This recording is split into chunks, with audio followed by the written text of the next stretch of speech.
BBC বাংলার অধিবেশন প্রবাহতে আপনাদের স্বাগত। আজ আপনাদের সাথে লন্ডন স্টুডিও থেকে আছি মানসী বড়ুয়া। বাংলাদেশের সর্বশেষ গুরুত্বপূর্ণ আপডেট সংবাদে আপনাকে স্বাগত। শুরুতেই সংবাদ শিরোনাম, পরে বিস্তারিত।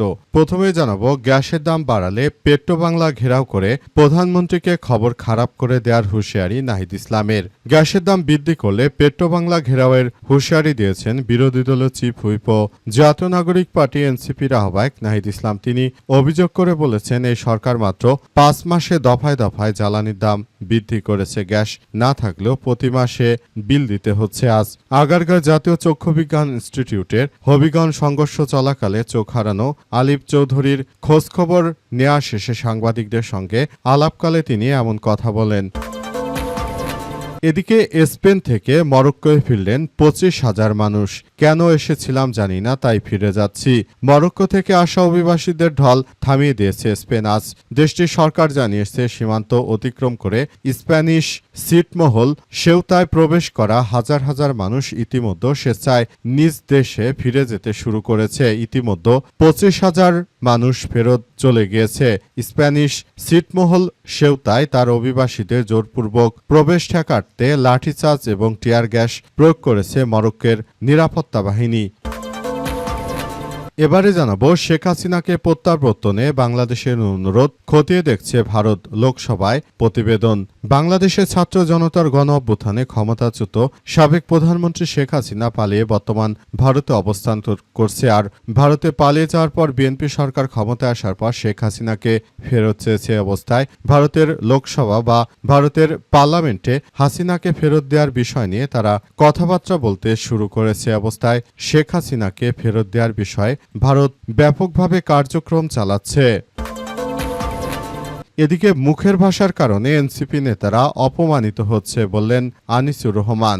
বিভিন্ন জায়গায় দেখতে পাচ্ছি এনসিপি নেতারা প্রতিরোধের মুখে পড়েছে, অপমান হচ্ছেন। এটা শুধু আপনাদের মুখের ভাষার কারণে হচ্ছেন। মুখ দিয়ে রাজনৈতিক কথাবার্তা বন্ধ করতে হবে, দেশের স্বার্থে কাজ করেন, এমন মন্তব্য করেছেন মাদারীপুর 3 আসনের সংসদ সদস্য বিএনপির নির্বাহী কমিটির সহ গণশিক্ষা বিষয়ক সম্পাদক আনিসুর রহমান তালুকদার। এমন উদ্ভট পাগলের পোলাপের বক্তব্য দিয়েছেন।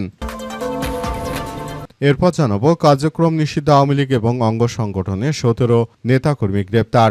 রাজধানী পল্লবী থেকে কার্যক্রম নিষিদ্ধ আওয়ামী লীগ ও এর অঙ্গ সংগঠনের 17 জন নেতাকর্মীকে গ্রেপ্তার করেছে পুলিশের সদস্যরা। আজ শুক্রবার তাদেরকে আটক করা হয়।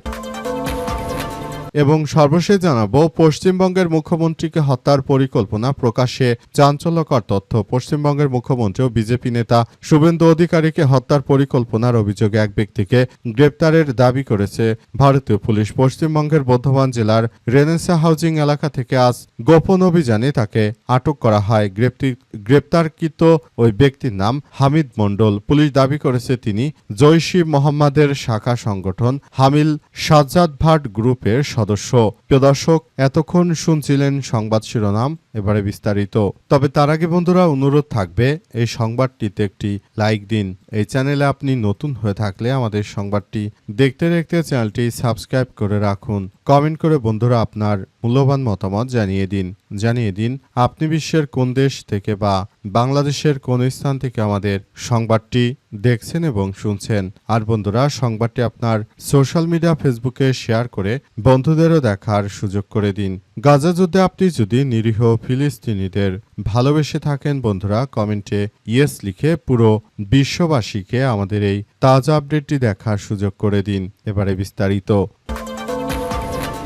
কার্যক্রম নিষিদ্ধ আওয়ামী লীগ এবং অঙ্গ সংগঠনের 17 জন নেতাকর্মী গ্রেপ্তার। রাজধানী পল্লবী থেকে কার্যক্রম নিষিদ্ধ আওয়ামী লীগ এবং এর অঙ্গ সংগঠনের 17 নেতাকর্মীকে গ্রেপ্তার করেছে পুলিশ। আজ শুক্রবার তাদের গ্রেপ্তার করা হয়। গ্রেপ্তারকৃতরা হলেন মোহাম্মদ সুজন হোসেন 26, নাসির 25, রবিউল ইসলাম 20, মোহাম্মদ আরিফুল ইসলাম আকাশ 21, মোহাম্মদ আলমগীর ইসলাম 20, মোহাম্মদ বিল্লাল হোসেন 22, মোহাম্মদ মনিরুজ্জামান শাওন 19, মোহাম্মদ তারেক 20, মোহাম্মদ নাইম 20, সৈয়দ লিমন 19, মোহাম্মদ ইব্রাহিম 35, এছাড়াও 6 জন শিশু রয়েছে।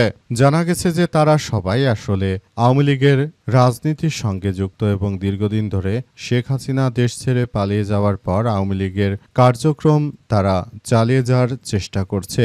অবশেষে গোপন সংবাদের ভিত্তিতে পুলিশের সদস্যরা উক্ত নেতাকর্মীদেরকে আটক করতে সক্ষম হয়, যারা আওয়ামী লীগের আবারও পুনরায় বাংলাদেশে ফেরত আনার চেষ্টা চালিয়ে যাচ্ছে। সব বিষয়গুলো খুব গুরুত্ব সহকারে দেখভাল করতে হচ্ছে। সবাইকে আরও বেশি সতর্ক থাকার জন্য উদাত্ত আহ্বান জানানো হয়েছে এবং বলা হয়েছে যে যাতে করে ভবিষ্যতে আর এই ধরনের ঘটনাগুলো না ঘটাতে পারে কেউ, সে ব্যাপারে তারা খুব সতর্ক অবস্থানে রয়েছে। অবস্থায় দেখা যাক শেষ পর্যন্ত পরিস্থিতি কোন দিকে গড়ায়, কারণ এই মুহূর্তে আসলে আওয়ামী লীগের নেতাকর্মীরা দেশ জুড়ে যে বিশৃঙ্খল পরিস্থিতির সৃষ্টি করতে চায় সেটা সরকার দলীয় পক্ষ কোনোভাবেই মেনে নেবে না। তাই বর্তমান তারেক রহমানের পক্ষ থেকে যথাযথভাবে আইন শৃঙ্খলা বাহিনীকে নির্দেশনা দেওয়া হয়েছে যে আওয়ামী দুর্বৃত্তরা যেন দেশের অভ্যন্তরে কোনো ধরনের বিশৃঙ্খল পরিস্থিতির সৃষ্টি করতে না পারে, সেজন্য আরও সতর্ক থেকে কার্যক্রম চালিয়ে যেতে হবে। দেশটাকে সুন্দরভাবে গড়ে তুলতে হলে আওয়ামী দুর্বৃত্তদেরকে কোনো ছাড় দেওয়া যাবে না বলে উল্লেখ করা হয়েছে। আওয়ামী দুর্বৃত্তরা তারা দেশটাকে এক ভয়াবহ সংকটের দিকে ঠেলে দিচ্ছে। শেখ হাসিনাকে প্রত্যর্পণে বাংলাদেশের অনুরোধ খতিয়ে দেখছে ভারত। পালিয়ে যাওয়া স্বৈরাচার শেখ হাসিনাকে বাংলাদেশে ফেরত পাঠানোর ব্যাপারে ভারত সরকারকে অনুরোধ জানিয়েছে তারেক রহমান। এই ঘটনার পরই ভারত শেখ হাসিনাকে ফেরত পাঠানোর বিষয়টি খতিয়ে দেখছে। হয়তো খুব শীঘ্রই শেখ হাসিনাকে বাংলাদেশে ফেরত পাঠানো হতে পারে, কারণ বাংলাদেশের প্রতিটি মানুষ বিশ্বাস করে যে শেখ হাসিনা এদেশে ফিরে আসলে অবশ্যই তার শাস্তি নিশ্চিত করতে হবে। আমরা বিষয়গুলোকে মনে করি এই ধরনের ঘটনা আসলে আমাদের জন্য এক ভয়াবহ বিপর্যয়কর পরিস্থিতি সৃষ্টি করতে পারে। আসলে নতুন করে এক ভয়াবহ যে কার্যক্রম সৃষ্টি হয়েছে সেটি আসলে কোন দিকে যাবে সেটি বোঝা যাচ্ছে না। ভারত থেকে শেখ হাসিনাকে ফেরত দেওয়ার ব্যাপার নিয়ে যে কার্যক্রম আসলে শুরু হয়েছে সেটি আসলে কোন দিকে যাবে সেটি জানা যাচ্ছে না। আমরা মনে করি বর্তমান সময়ে যে ধরনের কার্যক্রম শুরু হয়েছে সেটা আসলে সবাইকে আবারও এক ভয়াবহ বিপর্যয়কর পরিস্থিতির যে সৃষ্টি হয়েছে, তাতে করে বাংলাদেশে এখন এক ভয়াবহ বিপর্যয়কর পরিস্থিতি সৃষ্টি হয়েছে। দেখা যাক শেখ হাসিনাকে নিয়ে ভারত শেষ পর্যন্ত কি করে। গ্যাসের দাম বাড়ালে পেট্রোবাংলা ঘেরাওয়ের হুঁশিয়ারি নাহিদ ইসলামের।